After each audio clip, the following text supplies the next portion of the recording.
tratando de retomar el hilo de hace 2 semanas. Lo último de lo que hablé fue del gesto, fue de la asociación libre, tratando de decir que en estos aspectos de la irracionalidad, de lo que escapa al control de nuestra lógica, residen algunas de las riquezas y de los hallazgos más grandes de todas las formas de expresión artística, por lo tanto también de la cultura. Y si hablamos de asociación libre y si hablamos de gestos, estamos hablando también necesariamente de otra de las grandes fuentes de riqueza del arte, que es el azar.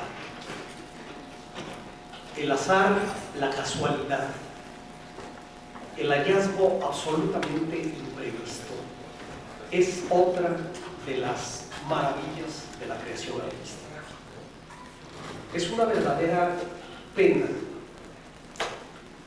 que la forma inevitable en la que se desarrolla normalmente el ejercicio de la profesión vuelva cada vez más difícil este enriquecimiento.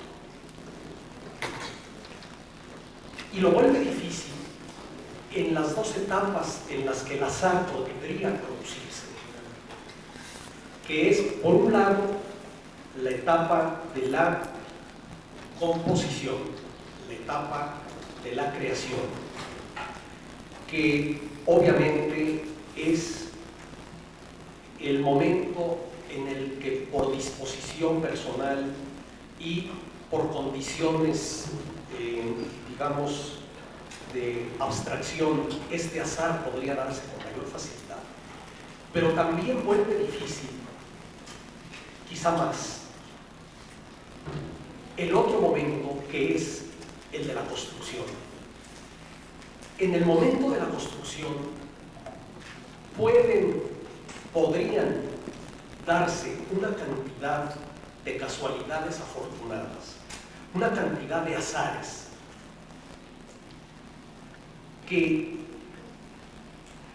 el sistema de contrato de entrega del proyecto teóricamente terminado, de detalle último antes de darse el primer golpe de pico para abrir los cimientos de la obra, vuelven extremadamente difíciles, pero no imposible. Yo creo que esta idea de que un proyecto de arquitectura puede hacerse hasta sus últimas minucias y entregárselo al cliente y al constructor y al financiero y a todos los demás intermediarios que hay entre la creación y la obra antes de iniciarla, es no solo una tontería, sino una imposibilidad. Se puede desde luego hacer planes de todo, en edificios en los que las máquinas lo hacen todo, o en los que puede haber una programación acumulada, digamos las clínicas del Seguro Social, en las que a lo largo de los años se han ido acumulando toda clase de especificaciones y de precisiones. Pero en una obra única, el pensar que todo pueda ser hecho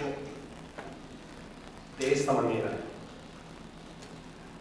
no solamente me parece una autoexigencia más allá de lo humano, sino una pérdida de grandes oportunidades. Yo creo que el permitirse descubrir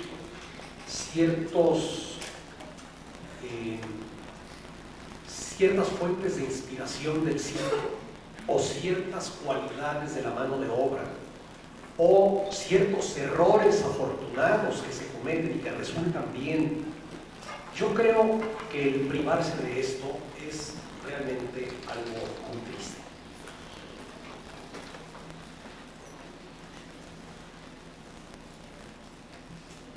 Ahora bien,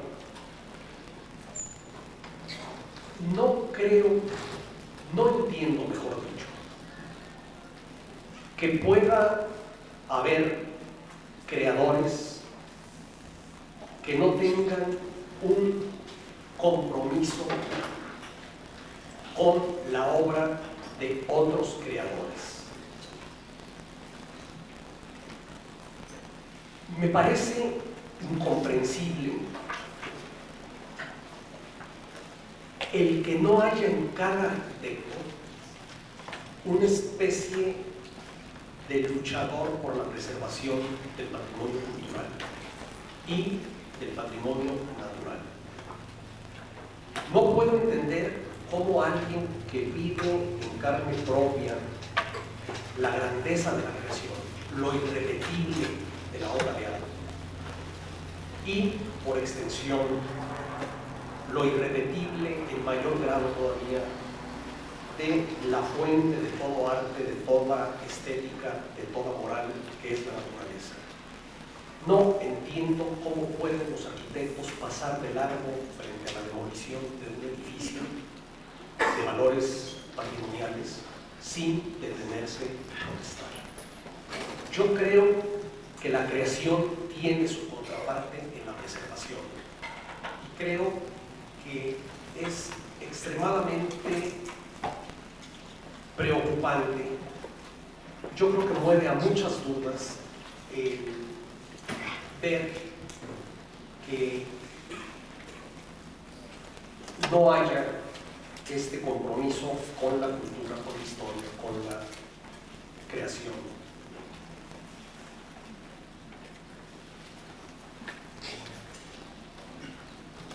Y además, otro de los aspectos maravillosos de la creación es que al crear uno se crea a sí mismo, al construir uno se construye. Es algo muy paradójico el que las obras de arte están perfectamente terminadas y autónomas sin su creador. En cambio, el creador está incompleto sin sus obras. Desde luego, Borges preguntaría: ¿quién crea a quién?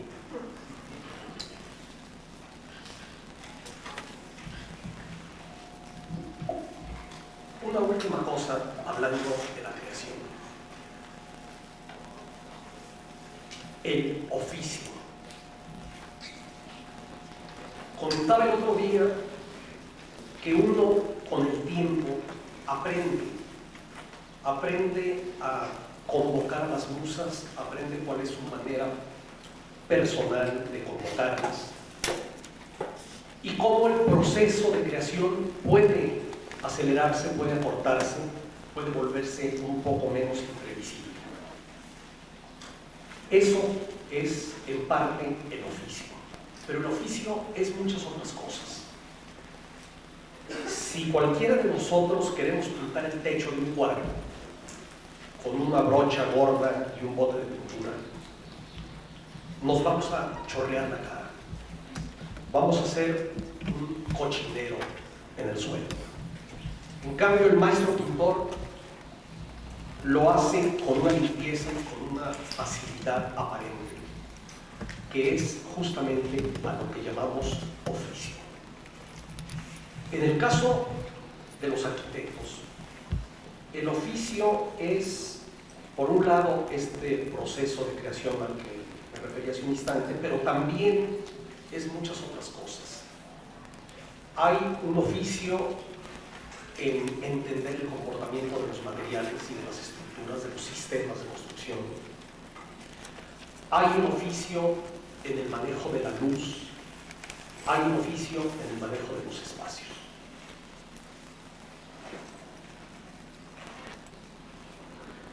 justamente el tema que quiero tratar hoy es el espacio. Hace 15 días tuve tiempo a mi llegada de asomarme a la exposición de la Galería Benjume y leí muy rápidamente 2 o 3 de los comentarios que estaban escritos en el libro de visitas. Hay uno firmado por un arquitecto que decía ser maestro de esta facultad, en el que decía con razón, que lo que yo hago no es arquitectura pura. Así lo dice él. Realmente, repito, tiene razón.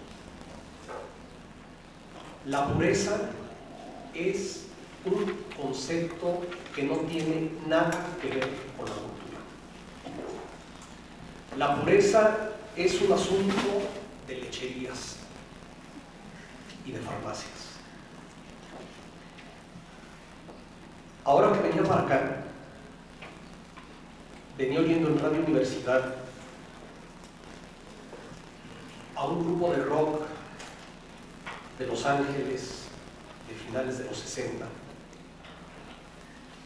llamado The Illegals, los ilegales. Y realmente me conmovió ver la cantidad de referencias culturales que hay en su música. Estaba el blues, estaba el soul, estaba el jazz, estaba el rock, estaban los sones jarochos, estaban los guapangos, estaban los boleros. Y en el tema de la pieza que más me gustó, que yo nunca la había oído, en el tema que era mitad cantado en inglés y mitad cantado en español, estaban los corridos. Era un corrido de lo que le pasa a un mexicano al convertirse en chicano, al convertirse en binacional, en bicultural, en bilingüe. Yo creo muchísimo en los mestizajes, en todos los mestizajes, sobre todo en los culturales. Me parece que la frase que nunca me canso de repetir porque me parece de una sencillez y de una inteligencia ejemplar de Luis Barragán, cuando dijo yo estoy influenciado por todo lo que veo, es realmente una lección. Uno está, quiera o no, influenciado por todo lo que ve, por todo lo que oye, por todo lo que sabe. Esto lo voy a tratar con más extensión dentro de 15 días. Pero así como hay culturas híbridas, todas, para acabar pronto, todas, cuando se quiere evitar la hibridización, es decir, el mestizaje, se caen en las monstruosidades del nazismo. También hay géneros híbridos. Por decir un ejemplo obvio y tonto, la ópera es un género híbrido de teatro y música. Y entre la arquitectura y la escultura hay toda clase de estadios intermedios. Pero la arquitectura, también la escultura, de eso hablaré luego, pero la arquitectura en grado total tiene la peculiaridad de que crea espacios.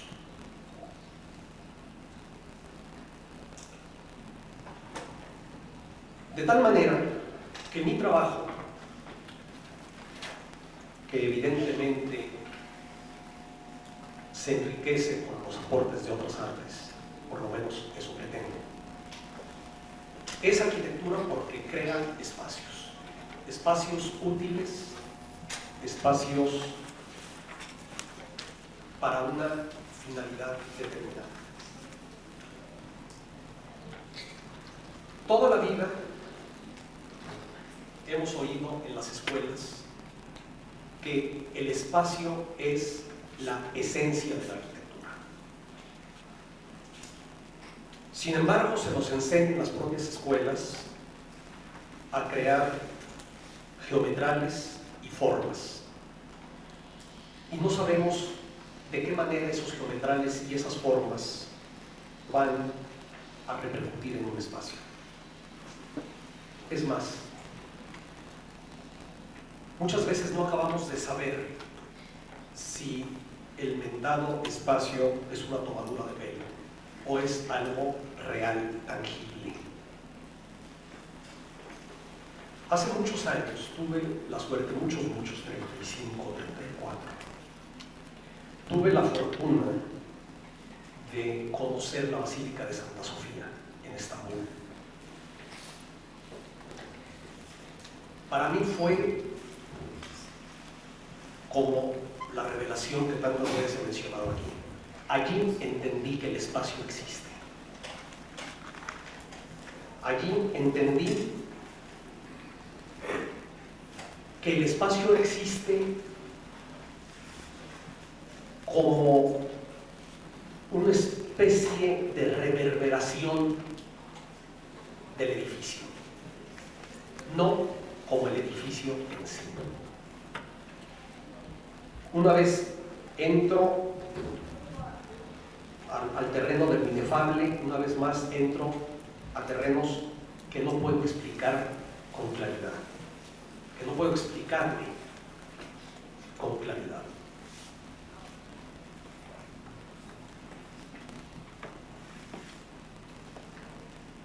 ¿Existe, pregunto, existe el espacio como algo independiente de sus límites? Una definición clásica que aparece en todos los diccionarios dice que los líquidos toman la forma del recipiente que los contiene, que los líquidos no tienen una forma propia, sino que se adaptan a la forma del recipiente en el que están. El espacio toma la forma del recipiente en el que está.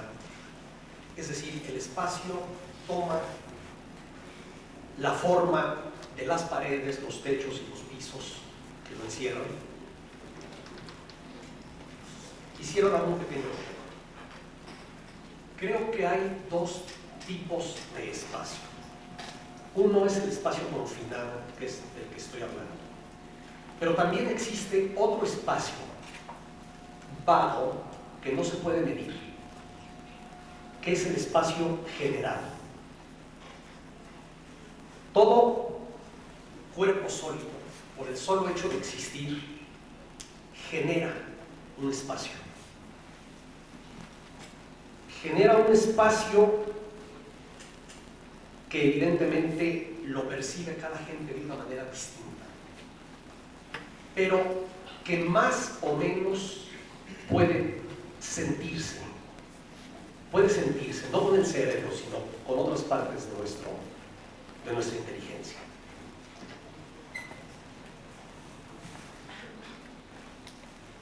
Los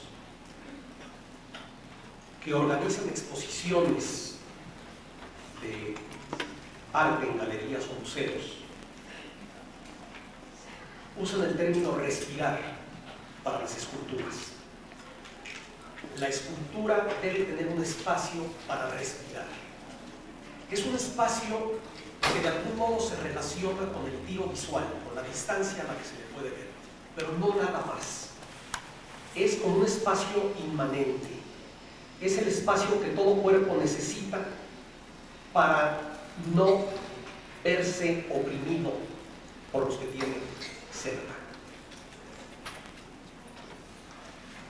En el caso del arte urbano, en el caso de la escultura monumental, este espacio generado es muy claro.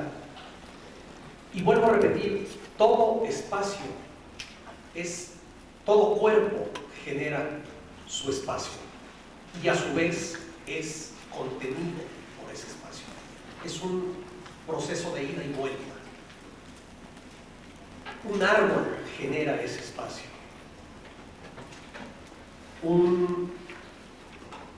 Las personas generamos ese espacio.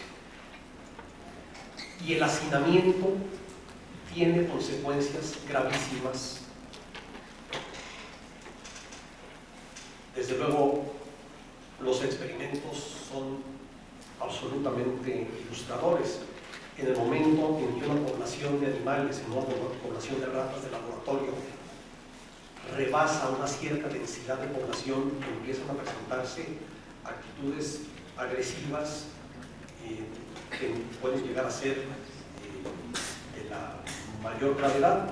Y lo mismo pasa alrededor de los pozos de agua en las llanuras africanas, en donde los animales tienen que venir a beber cada vez más concentrados porque se van agotando los demás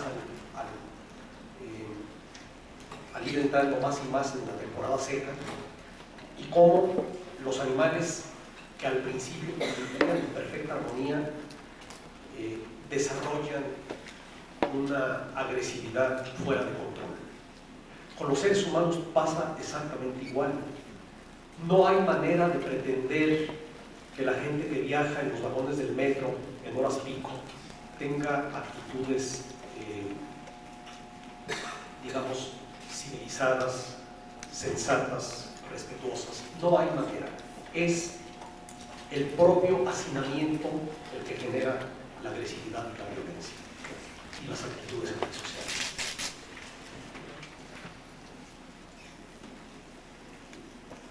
Tratándose del espacio confinado,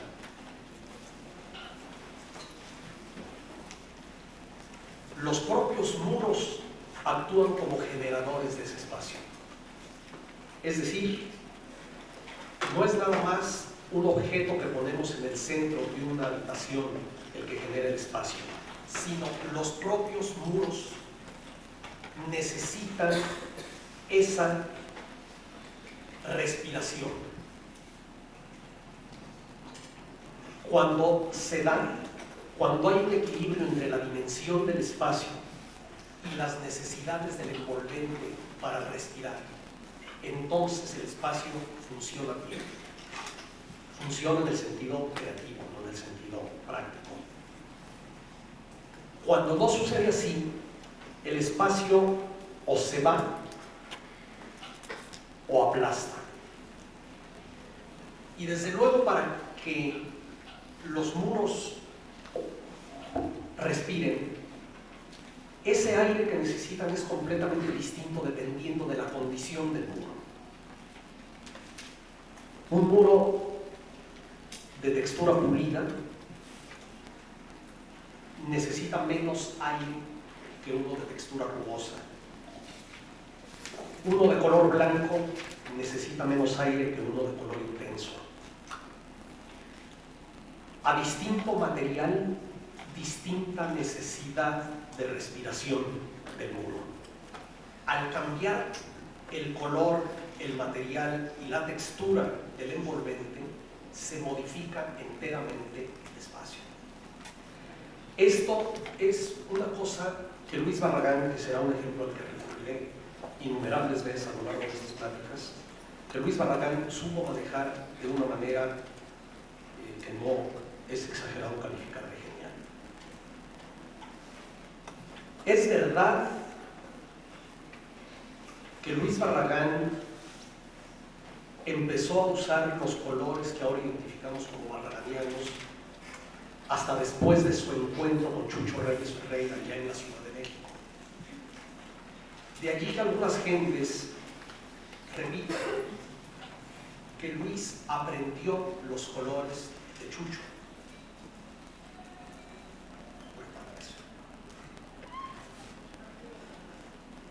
Eso es solo parcialmente cierto, porque si bien la paleta salió de Chucho Reyes, el uso que Barragán le dio a los colores es enteramente arquitectónico, absolutamente lejos de cualquier pintoresquismo. Es un color usado para reforzar la intención del espacio. Y lo mismo se puede decir de las texturas maravillosas que logró Luis Barragán. De tal manera que en un espacio confinado se da el doble fenómeno del espacio cerrado y del espacio generado. Esto es algo que con frecuencia se olvida. En el caso, por ejemplo, de las plazas, la relación entre el espacio confinado y el espacio generado es muy delicada.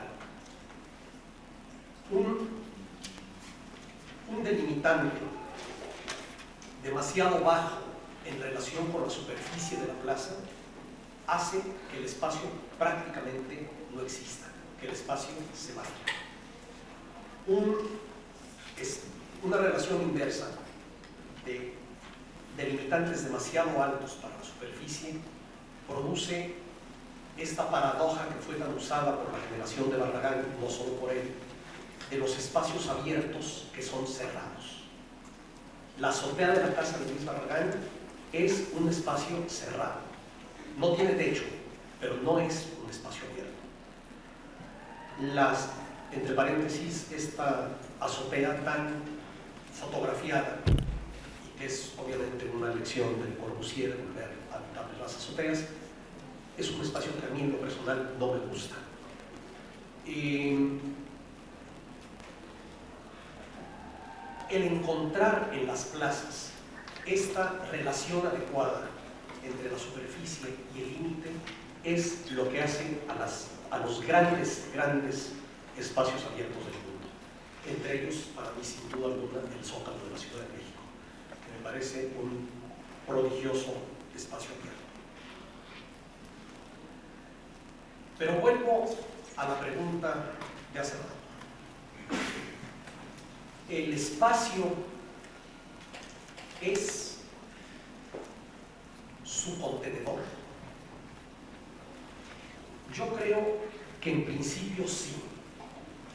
En principio, los muros, las paredes y los pisos y los techos, desde luego, son la matriz del espacio. Pero luego, este espacio se ve modificado por dos cosas que me parecen clave para la buena arquitectura. El primero es la luz.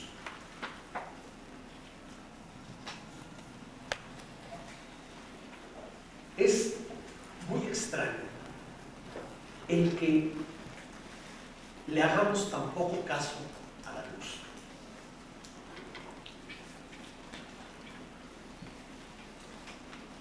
En realidad, la luz es la arquitectura y la luz es el espacio.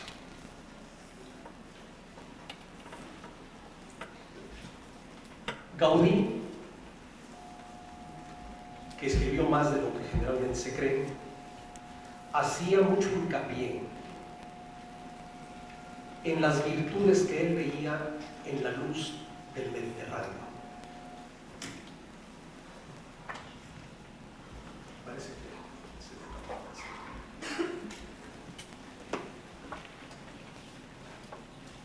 ¿espero serio?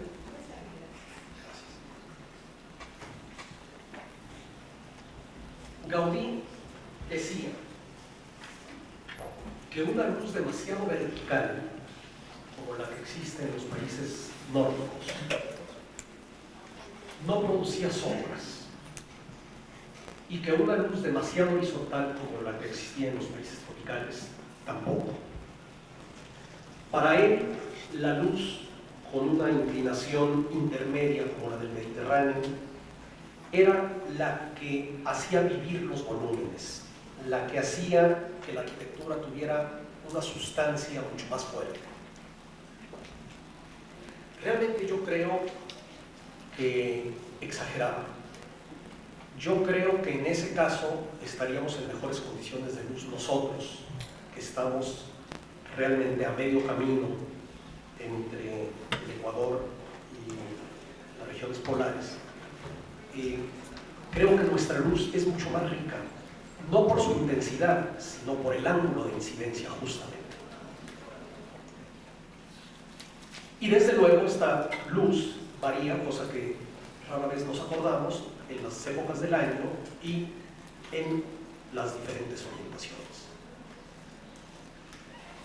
Cuando uno rebasa el trópico de Cáncer, cuando uno sube más al norte del trópico, es decir, un poco más al norte que Mazatlán, que es por donde casi exactamente pasa la línea del trópico, el Sol no llega a inclinarse aparentemente hacia el norte, ni aún en el centro del verano. De tal manera que cuando uno ve a ciertos arquitectos haciendo propuestas de fachadas hacia el norte, en las que la luz tendría alguna importancia, pues están perdiendo su tiempo, están haciendo, es decir, en Monterrey, una fachada que vea exactamente hacia el norte, jamás tiene sombra directa, porque el sol nunca se inclina en esa dirección. Esto debería hacernos por sí solo, si no hubiera un millón de cosas más, entender que a diferente luz corresponde diferente arquitectura.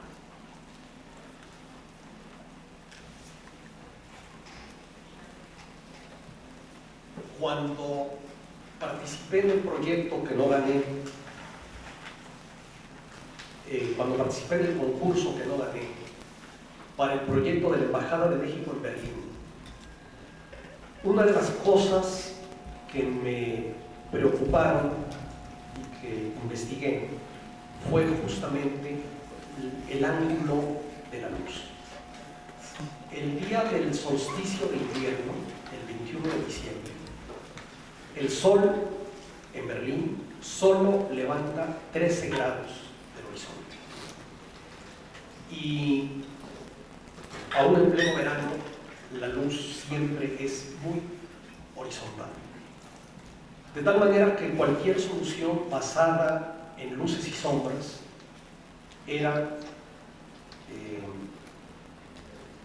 estaba fuera de lugar. Y además, la luz que existía, en el mejor de los casos, era mala, era escasa. Y eso tuvo una influencia central en el proyecto. No es que quiera poner mi proyecto como ejemplo, ni muchísimo menos, simplemente lo hago como una referencia de cómo podría uno estar tentado a trasplantar soluciones que funcionan muy bien en otros climas y obtener un edificio que fuera totalmente inexpresivo con aquella luz. En realidad, la luz es la realidad. Todo lo que percibimos con los sentidos es real. Esto debería ser algo que lo supiéramos, es de una obviedad tan contundente que no es fácil entender cómo se nos olvida tanto. También, desde luego, todo lo que imaginamos es real, por supuesto, también la salud. Pero todo lo que percibimos con los sentidos es real. Es exactamente igual de real un objeto que la sombra que proyecta. La sombra es una realidad maravillosa de la arquitectura. Esto lo saben muy bien los escenógrafos, por ejemplo, o los camarógrafos de cine. Si ustedes ven cómo iluminaba las escenas don Gabriel Figueroa, cómo hay una escena en la que hay un grupo de gentes dentro de una iglesia. La acabo de ver en estos días, en los que estuve en cama, que vi mucho cine mexicano. Acabo de ver una escena de La Malquerida, en la que está un grupo en el presbiterio de una iglesia. Y hay, en uno de los cruceros de la iglesia, en un lugar de donde no se sabe cuál es la fuente, hay una luz intensísima, obviamente artificial. Y la vista está tomada desde arriba y desde la entrada de la iglesia, como desde el coro. Entonces están estas gentes paradas, el retablo barroco al fondo y una luz diagonal que produce unas sombras como 3 veces o 4 más largas que la gente. Y la escena es absolutamente maravillosa. La sombra hace la escena. Y hay casos, por ejemplo, en el de las celosías, en el que uno no percibe lo sólido de la celosía, no percibe uno la zona iluminada, sino la zona negra, la zona oscura. Y en mayor o menor grado lo mismo sucede con las pérgolas. Estos recursos de lo semicerrado, de lo semiabierto,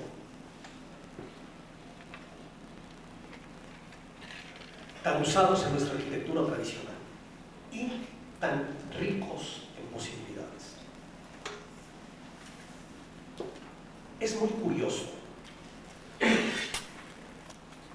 Se nos enseña que la arquitectura es algo permanente, que la arquitectura es algo que se construye y que allí se queda. Eso es cierto. Si tocamos y tocamos o pesamos el peso de los ladrillos, eso ahí está, eso allí se queda. Pero una cosa es lo que está y otra cosa es lo que percibimos.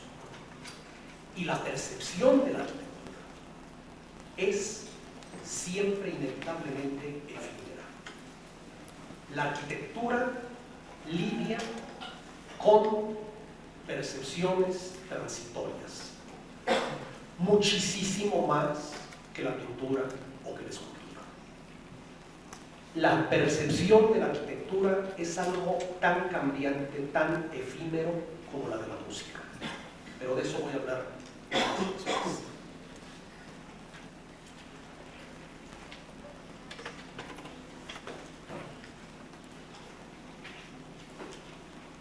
Es decir, la realidad tangible de la arquitectura es siempre transitoria. La luz puede abrir o cerrar un espacio. Por ejemplo, imagínense ustedes lo radicalmente distinto que es un cuarto de X dimensiones con una ventana como que ustedes quieran acomodarla y que tenga el techo plano. Ahora hagan el techo de una agua.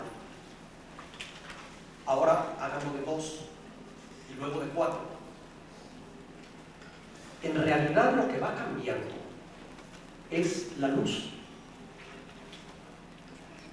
Conforme el techo se va quebrando y conforme va subiendo, no es lo mismo un techo de 2 aguas muy plano que un techo de 2 aguas muy vertical. Conforme va subiendo, la parte de arriba del techo se va volviendo una zona oscura. Y por lo tanto va teniendo un efecto que depende cómo se maneje, puede ser doble o puede pesar más al volverse más oscuro, o al revés, puede llegar un punto en el que sea tan oscuro que desaparezca. Y esto se extrema en uno de los espacios que me parece más difícil de manejar, que son las cúpulas. La cúpula es un espacio sumamente extraño. Una cúpula muy plana refleja la luz de una manera muy bella, y desde luego cuando la propia cúpula se vuelve luz, produce un efecto de enorme placer, un efecto de enorme refugio. Es algo muy acogedor. Pero cuando la cúpula es oscura, conforme va subiendo, va desapareciendo, va perdiéndose. Y entonces, el talento del arquitecto es ver cómo introduce la luz en la cúpula. El recurso más usado tradicionalmente es el de ponerle una linternilla en la parte de arriba. Me acabo de acordar de una cosa. Cuando yo estudiaba arquitectura, dos compañeros y yo solíamos irnos al terminar las clases a ver edificios. Era una época en Guadalajara en la que había un verdadero auge de la construcción y era como la tierra prometida para los arquitectos. Solíamos ir a ver estas cantidad de cosas. Y un día entramos a ver una casita que estaba construyendo un compañero nuestro de grado superior. Y cuando salimos, ya no estábamos subiendo al coche, uno de mis compañeros me dijo: ¿qué te pareció la doble altura de la sala? Yo le dije: no hay ninguna doble altura en la sala. ¿Sí? Sí, me dijo, claro que sí. El otro compañero también me dijo, sí. Le dije, no, claro que no. Entonces volvimos a entrar. Y efectivamente había un comedor de una sola altura y una estancia a doble altura. Pero había una sola ventana corrida. De tal manera que el espacio de la doble altura no tenía luz arriba. Ese espacio daba exactamente igual que existiera o no existiera. La luz es lo que hace que exista el espacio. Y en el caso de las cúpulas, este recurso de la linternilla es bueno, pone un foco de luz en el punto más alto, enfatiza el espacio. Pero en cambio, rompe totalmente con la esfera o con el cuerpo del tipo que sea de la cúpula. A mí, en general, el recurso de la linternilla me parece de una gran torpeza. Me parece que acaba con lo que quiere destacar, acaba con la cúpula queriendo destacar la cúpula.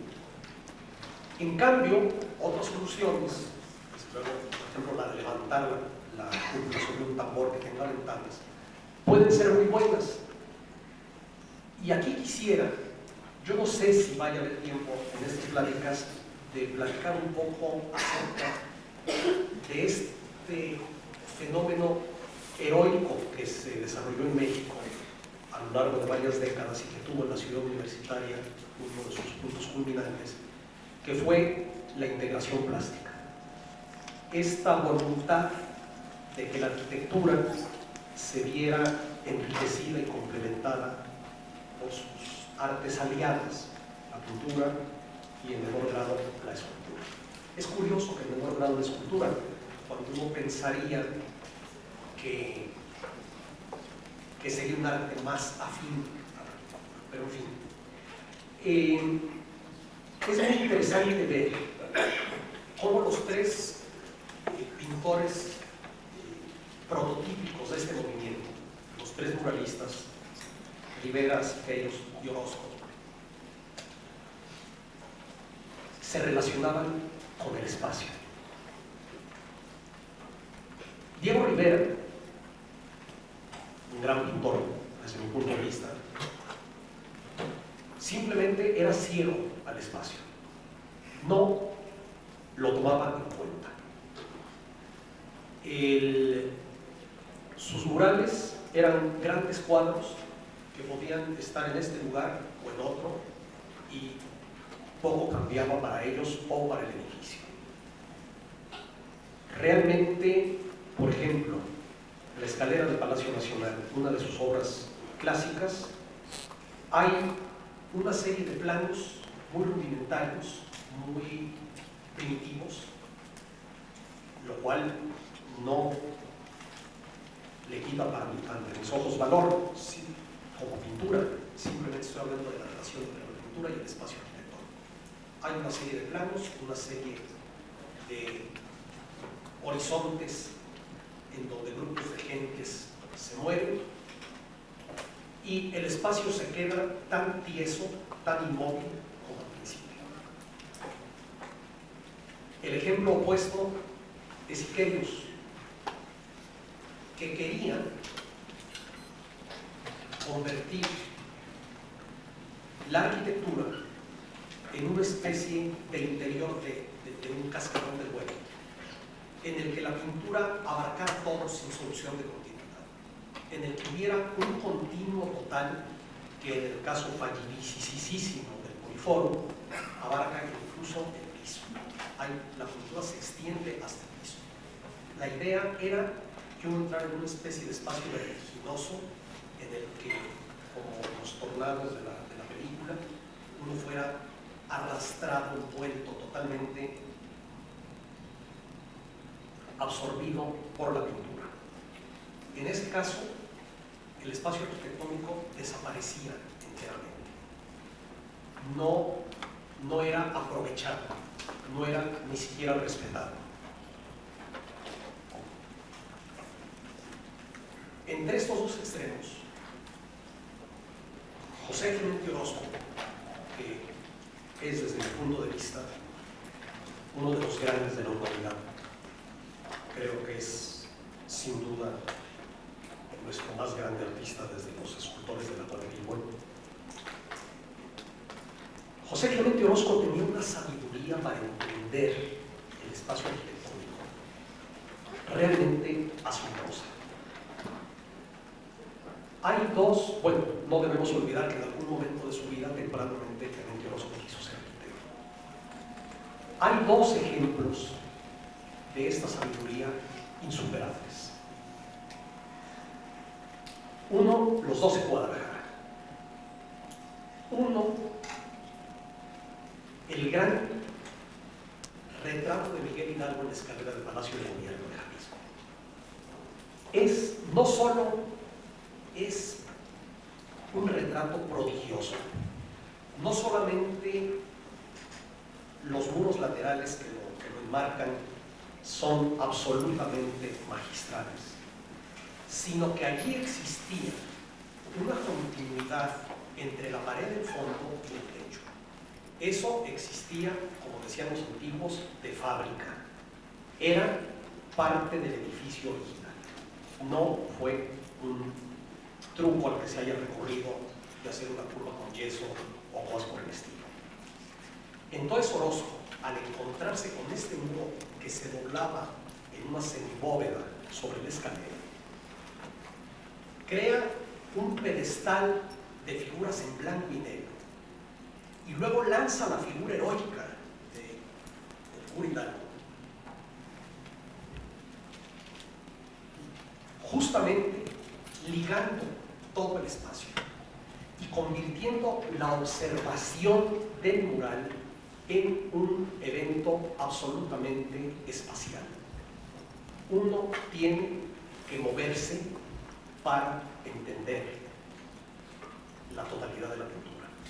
Y además son estos pedestal blanco y negro, luego un horizonte lleno de fuego que termina en la figura poliplomada de Orozco. Realmente el entendimiento del espacio es, yo diría que insuperable, si no fuera porque otra obra de Orozco lo supera, y es la figura del Hospicio Cabañas. En el Hospicio Cabañas, Orozco se encuentra con un espacio central, justamente dos bóvedas que se cruzan, las pechinas, un tambor con luz, y luego la media naranja de la pintura. De nuevo recurre a lo mismo. Crea un anillo de base, un anillo de 3 figuras acostadas, también en blanco y negro. Y luego con un uso magistral de la perspectiva, del plano que crean estas tres figuras, de ese plano hacia arriba, lanza la figura del hombre de fuego. De tal manera que no solo se aprovecha el espacio vertical, sino que se enfatiza y se vuelve como un cohete que parte hacia el infinito. Es una manera de redondear el espacio, en la que el espacio apoya la pintura y la pintura apoya el espacio, que me parece que no ha sido superado en la historia del arte. Así, no creo ser exagerado al decir eso. Justamente, dado que la parte de arriba de las cúpulas tiene el peligro de desaparecer por la falta de luz, a lo largo de toda la historia, de la arquitectura de bóvedas y cúpulas, se ha recurrido a poner acentos de luz virtual, por ejemplo, con adornos dorados en la parte alta de las cúpulas. Esa es una manera de hacer que el espacio vibre al reflejar la luz, aunque no la tenga directamente. Me parece desde luego un uso muy válido del ornamento.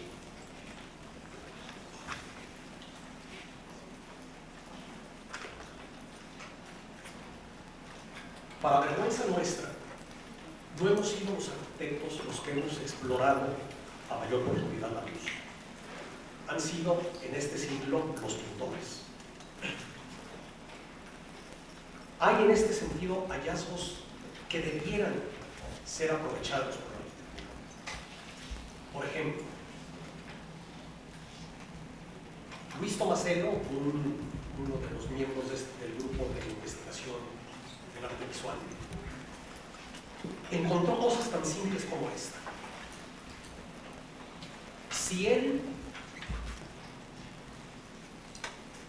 pegaba sobre un lienzo blanco, sobre una tabla blanca, un cubo también blanco apoyado en una arista. De tal manera que uno lo veía de frente y veía un fondo blanco con un cubo blanco.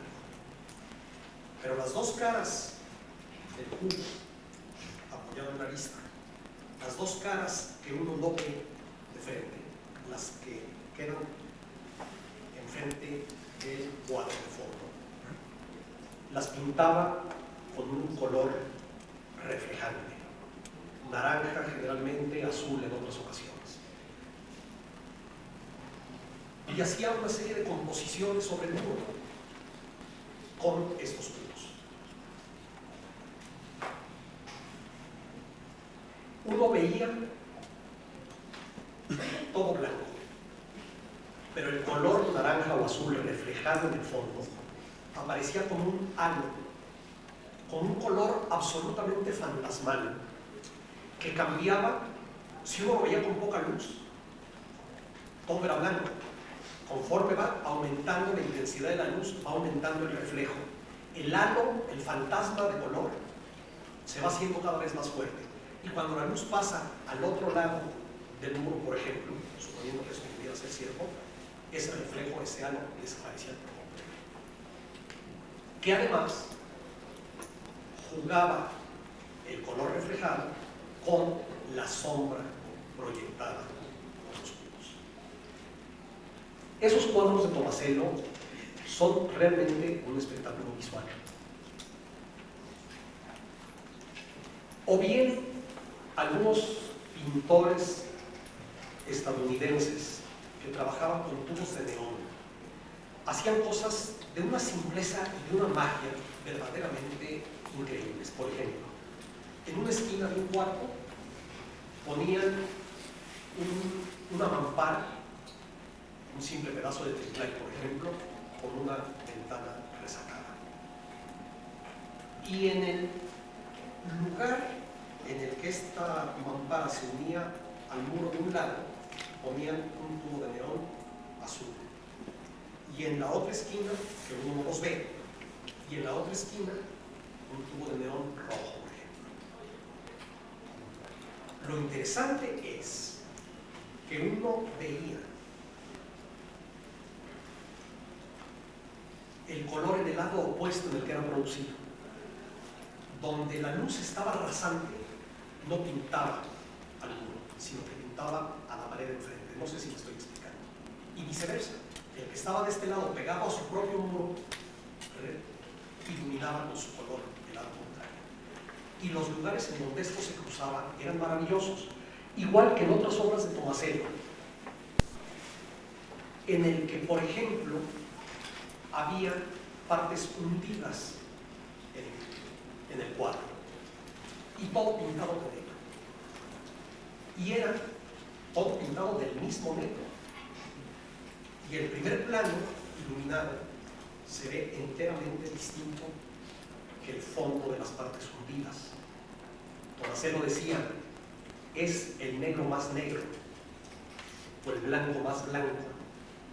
El color es exactamente el mismo, pero a mayor luz o a menor luz, ese color se comporta de una manera enteramente distinta.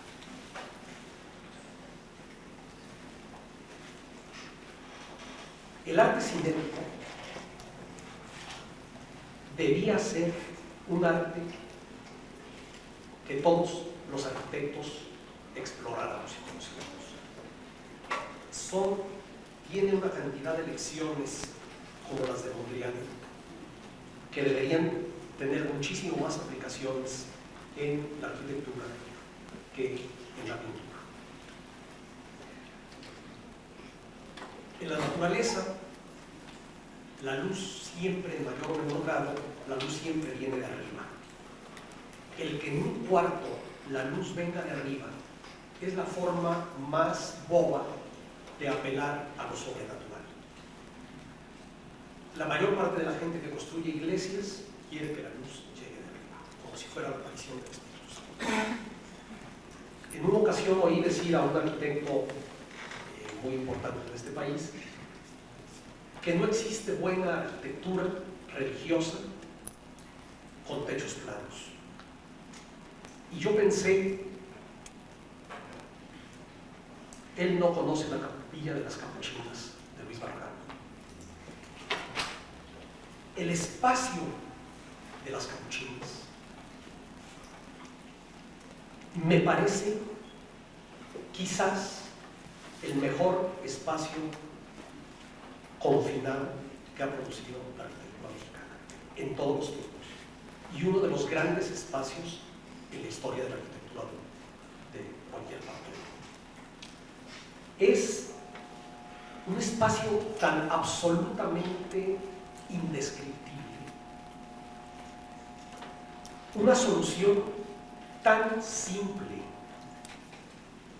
El solo hecho de que la luz entre, como en la película iluminada por don Gabriel Figueroa que les acabo de contar, que la luz llegue de un lugar absolutamente inexplicable, con un color rarísimo, que produzca la sombra de la cruz exenta que está por allí y que se refleje en el retablo de Matías Gates, crea una vibración en el espacio que yo creo que es inigualable.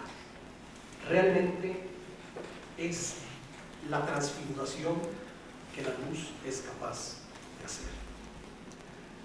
Mencioné en la primera de estas pláticas la cosa que me emociona tanto de que a la estación espacial que están armando varios países se le vaya a abrir una ventana que es absolutamente innecesaria desde el punto de vista funcional, una ventana que cuesta un dineral y que ofrece problemas técnicos gigantescos, pero que simplemente lo que revela es que adentro de esa cápsula o de ese módulo espacial están trabajando seres humanos con un alma y una sensibilidad y no máquinas. Las ventanas son realmente puntos, son como el acento de las palabras, son los puntos en los que el espacio adquiere una especie de poderío.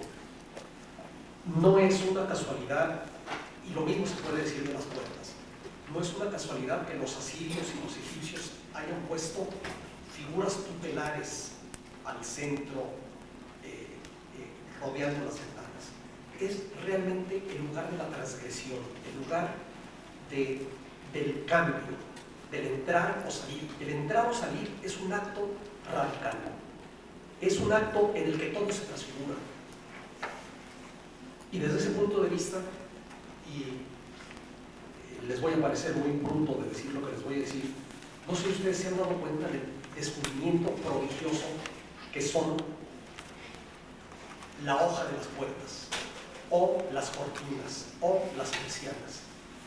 Una cosa tan simple, el solo hecho de poder cerrar y abrir, de poder dejar pasar la luz o no, esta voluntad de modular al espacio con recursos tan elementales como esos, a nuestro antojo, a nuestra necesidad, me parece una de las maravillas de la cultura. Desde luego, las ventanas no son nada más para iluminar, son para ver, para ser visto. A ver, ¿qué hagamos en el aeropuerto?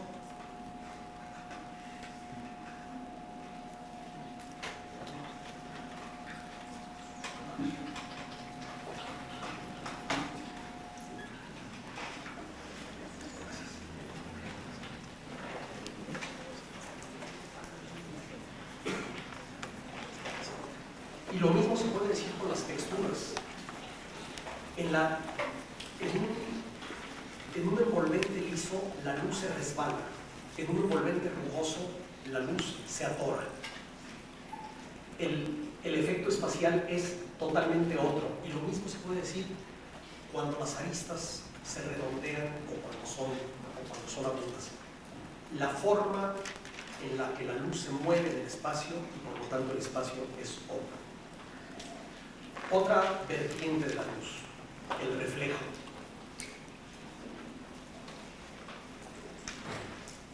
Cuando yo supe que existían edificios con fachadas de cristal espejo, me pareció una cosa maravillosa. Primero lo supe y después lo vi. Primero lo oí. Yo dije, qué maravilla se van a poder hacer con el reflejo en esos edificios. Y luego, cuando me voy dando cuenta de la falta total de imaginación con la que ese material se usa, es verdaderamente el desperdicio más grande. Yo creo que es un material que está inédito, esperando a que alguien con imaginación llegue a sacarle provecho. Vean ustedes, por ejemplo, el material con el que está forrado el Museo Guggenheim de Bilbao. Es un brillo tan raro, es un brillo que no brilla. Es algo tan contradictorio y tan lleno de misterio. Ese edificio sería otro si no fuera por ese brillo que no brilla. Y está también el asunto del reflejo. Así como les decía del reflejo, por ejemplo, sobre cuerpos de agua. Así como les decía que la sombra es tan real como el sólido que la provoca. El reflejo es tan real como el cuerpo que lo provoca. Por ejemplo, en el Taj Mahal, una redonda y absoluta obra maestra en la que la luz es todo. Estar enfrente del Taj Mahal y ver cómo va cambiando al atardecer, cómo la luz se va resbalando y se va convirtiendo en cosas que cada segundo son diferentes, se complementa perfectamente con su reflejo en el espejo de agua. Un espejo de agua es un espejo, como su nombre lo indica. Y fue un recurso usado larguísimamente. Ciertos puentes, por ejemplo, que están sobre cuerpos de agua apacibles, su reflejo es realmente parte del proyecto. No es una casualidad. Seguramente, consciente o inconsciente, o producto de la chiripa, como ustedes quieran verlo, pero el resultado es inseparable. El reflejo es inseparable del sólido. Y desde luego, hablando del Taj Mahal, es una de las cosas de la imaginación.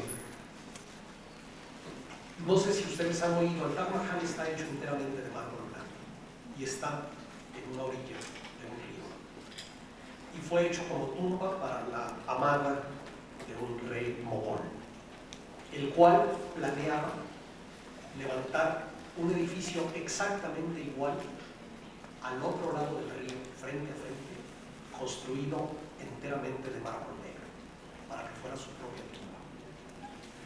Esto no se construyó, pero la sola idea es tan genial, es tan fuerte. En fin. Otra cosa, otra obviedad del espacio que se nos olvida con frecuencia: el ángulo visual. Los seres humanos tenemos un ángulo de visión horizontal y otro vertical. Es el campo que abarcamos con una mirada, el campo que abarcamos con un vistazo. Cuando yo era estudiante se nos decía, cuando nos enseñaban todas estas cosas de la sección de oro y demás fórmulas, en las que solo creo muy parcialmente, se nos enseñaba que la sección de oro, la relación de 1 a 1.614, era justamente la de nuestro campo visual, y por eso nos parecía la más bella de todas. Yo no sé si esto es cierto, y realmente creo que no tiene importancia. Lo que sí es cierto es que tenemos que estar conscientes de qué queremos ver en un espacio, de qué queremos ver en una sola mirada y qué queremos ver girando en torno. Hay ejemplos, por ejemplo, la basílica, la plaza de San Pedro en el Vaticano, la plaza frente a la basílica, proyectada por Bernini, que desde arriba es una maravilla, es como una llave, se supone que es una alegoría de la llave de San Pedro, un espacio que va adelgazándose a la fachada y que termina en dos, no semicírculos, semielipses. Yo la primera vez que vi esto, en una vista aérea, de adolescente o de niño quizás, me produjo una enorme impresión. Me pareció realmente una solución muy llena de imaginación. Uno llega a la Plaza de San Pedro y la Plaza de San Pedro no existe. No existe. No se capta, no se percibe. No hay manera de entender, no hay manera de percibir ese espacio. Las dimensiones y la forma no tienen nada que ver con el ángulo visual real. Y por más que uno gire la vista, como siempre va percibiendo fragmentos que no logran, para mí por lo menos, convertirse en una unidad. Es un espacio que fue concebido en planta y que no tiene sustancia real. Estas cosas también se nos olvidan con gran frecuencia. El espacio, desde luego, es la base de la poética de cualquier autor. Si no hay una poética del espacio, no hay una poética de la literatura.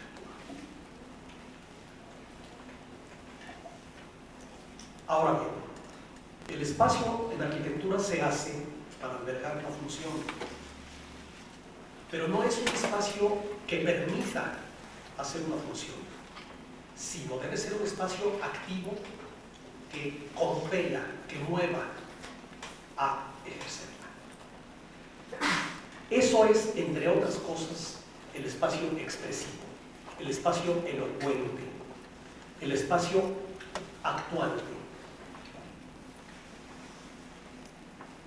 En una recámara, el espacio no solo debe permitir que durmamos, sino que debe facilitar, invitar a que durmamos. Y en una discoteca no solo debe permitir que bailemos, debe invitar a que bailemos. Es decir, el espacio no es una especie de espectador de las actividades, es un actor. Y en este sentido, el espacio puede tener una influencia absolutamente determinante en el estado de ánimo de la gente que está dentro de él. El espacio, pues, es un elemento absolutamente absolutamente participativo. Debe tener espacio y debe tener carisma. Debe tener esto que en las personas llamamos el don de gentes. Hace poco transmitieron en la televisión un programa muy bueno sobre Frank Lloyd Wright y entrevistaban a un ex colaborador suyo que lo acompañó cargándole los planos a presentar el proyecto prodigioso de las eras Johnson. Y narraba este señor algo que me conmovió profundamente, que cuando Wright presentó el proyecto les dijo a sus clientes: voy a hacerles un espacio en el que ustedes adorarán estar. Me parece verdaderamente genial. Tenemos que hacer espacios en los que la gente adore estar. Ni más ni menos que eso. Entonces, el espacio toma originalmente la forma del recipiente que lo contiene y es modificado luego por la luz. Pero también es modificado luego por otra de las claves de la arquitectura que tampoco tenemos muy en cuenta de ordinario, que es el movimiento. La arquitectura se hace siempre para albergar un movimiento. Es el espectador móvil el que crea la arquitectura.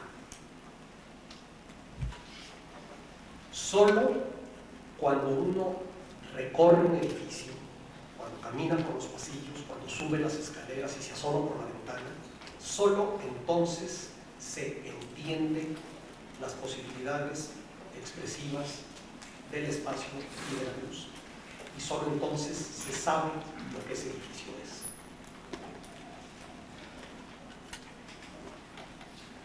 Para vergüenza nuestra, al igual que con la luz, han sido los pintores, una vez más, y no los arquitectos, los que más han experimentado con el movimiento.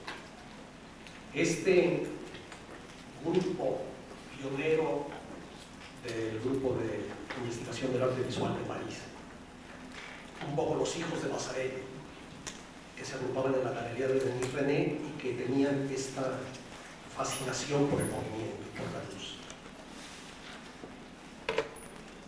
Uno llegaba a sus exposiciones y para entender lo que era el cuadro tenía uno que moverse. En ocasiones las propias obras se movían, como en aquellas cosas de Paul Moody, de los movimientos sutilísimos.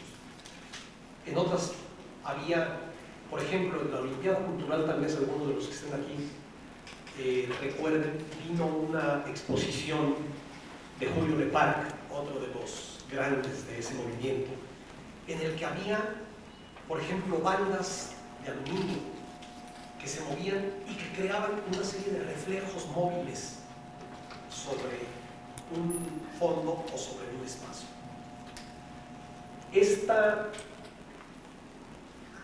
Este hacer obras para verse en movimiento, obligar a la gente a moverse, es algo que debería estar implícito en nuestros proyectos de arquitectura.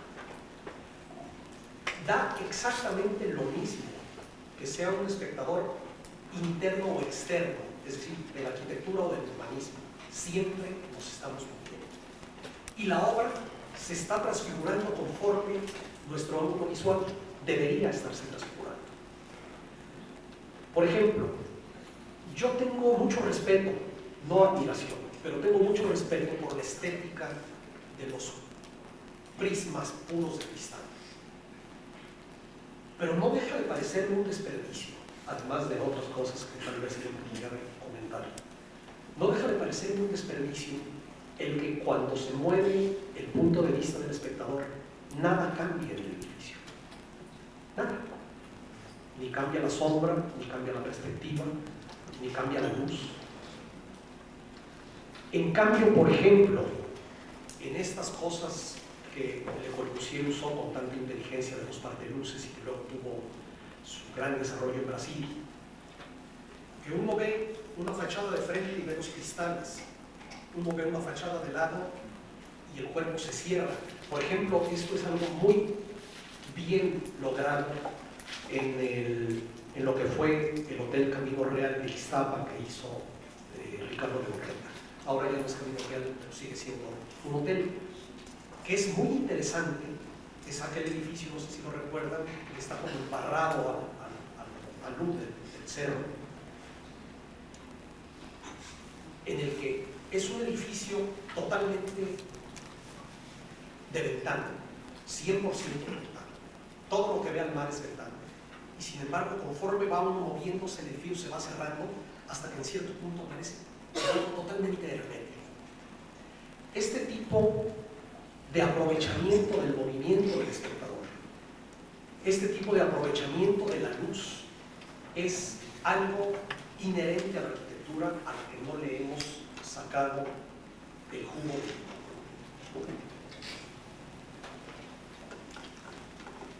El movimiento del espectador se puede convertir en un movimiento del espacio mismo.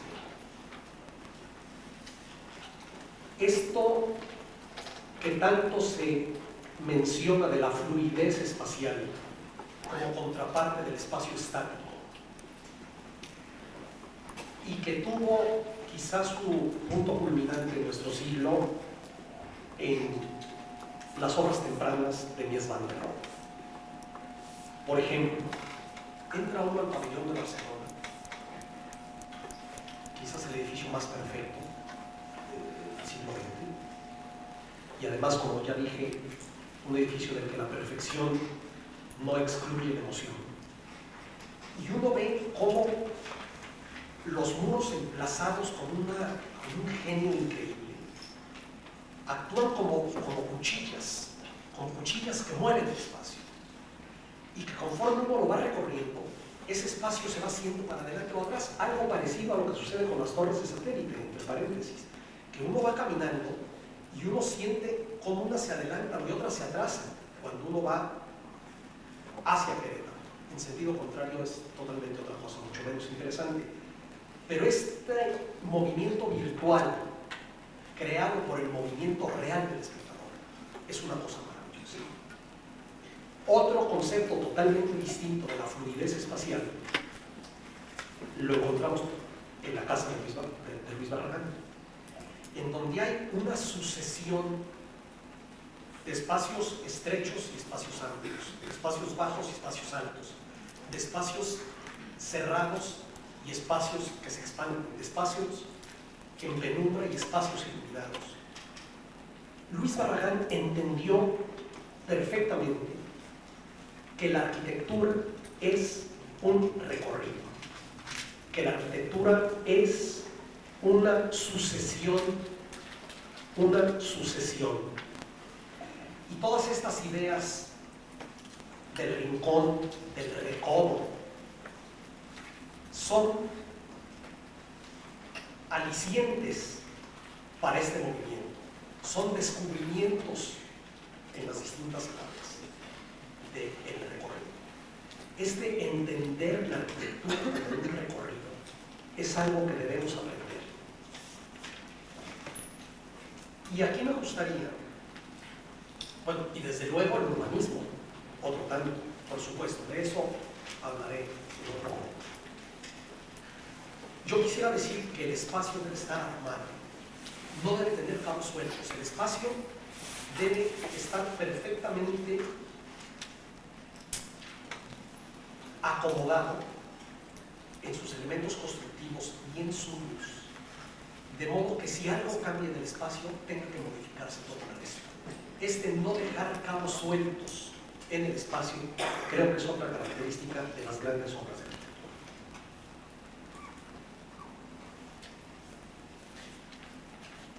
Bruno Zell, que escribió un libro que, a pesar de su larga antigüedad, compendio de sabiduría. Bruno Zeri, que por cierto fue un verdadero detractor de esta ciudad universitaria, incomprensiblemente, tuvo muchos detractores en la ciudad universitaria. En el libro que se llama Saber ver la arquitectura, Zeri hace mucho hincapié en el movimiento.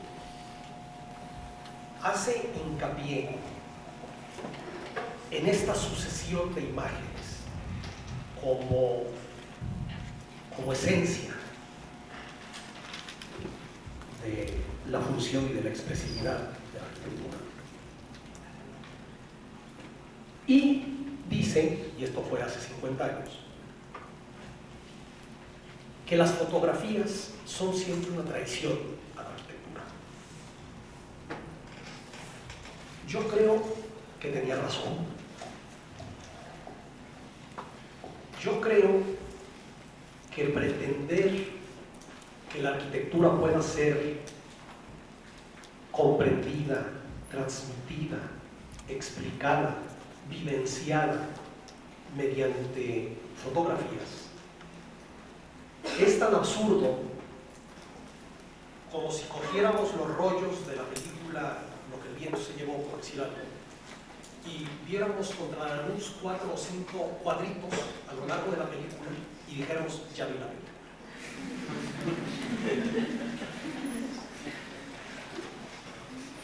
Es que esta condición efímera de la experiencia arquitectónica, esta condición cambiante del espacio, esta cosa de que la percepción del espacio es distinta en un día con sol que en un día nublado, y es distinta para una gente que mide 1,90 que para una gente que mide 1,40, y que solamente cuando nos detenemos y giramos la vista y vemos el suelo y volteamos para arriba, solo entonces sabemos qué es eso. Es intransmitible por la fotografía. Teóricamente, el cine o ahora el video deberían ser medios muchísimo más eficaces para transmitirnos los espacios.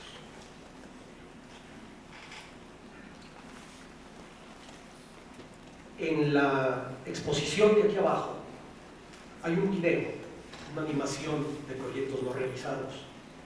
Ese video no tiene la intención de ser un espectáculo, tiene simplemente la intención de podernos imaginar cómo hubiera sido la experiencia de recorrer esos espacios si hubieran sido construidos. Para mí fue algo de lo más emocionante ver en la pantalla lo que yo imaginé cuando proyectaba las cosas y que solo podía intuir. Yo creo que esta posibilidad de poder representarnos de otra manera un proyecto arquitectónico debería ser muchísimo más usado. Debería ser casi algo rutinario de cuando vamos con un cliente a mostrarle el proyecto de su casa. Llevarle una animación, por lo menos de ciertos espacios clave, para que el cliente sepa cómo se va a sentir al moverse dentro del espacio. Y cuando veamos la arquitectura, cuando entremos, por decir algo, a una catedral gótica, no nos detengamos. Vamos mirando con la vista arriba y vamos viendo cómo se nos cruzan las columnas y cómo las columnas que están más cerca cruzan más rápido que las que están atrás. Esta cosa tan obvia de que los hombres siempre miramos en perspectiva y que por lo tanto lo que está más cerca es virtualmente más grande que lo que está más lejos, y cómo lo que está más cerca se mueve al transitar más rápidamente. Si vamos en una carretera y vamos viendo los postes de una cerca de alambre de púas y atrás los postes de la luz o del telégrafo y más atrás los postes de no sé qué, vamos a ver este entrecruzamiento a distintas velocidades. En realidad, el movimiento del espectador como enriquecimiento de el espacio arquitectónico es algo que estoy convencido de que está en pañales. La grandeza de lo efímero, la grandeza de lo transitorio, la grandeza de lo que sabemos que no se va a repetir, es una experiencia que no vamos a volver a tener. Realmente nos hemos equivocado, estoy convencido, al creer que lo permanente es lo grande. En realidad lo grande es lo efímero o lo cíclico cuando se trata de la naturaleza. Pues creo que es todo por hoy. Nos vemos la próxima semana. Muchas gracias.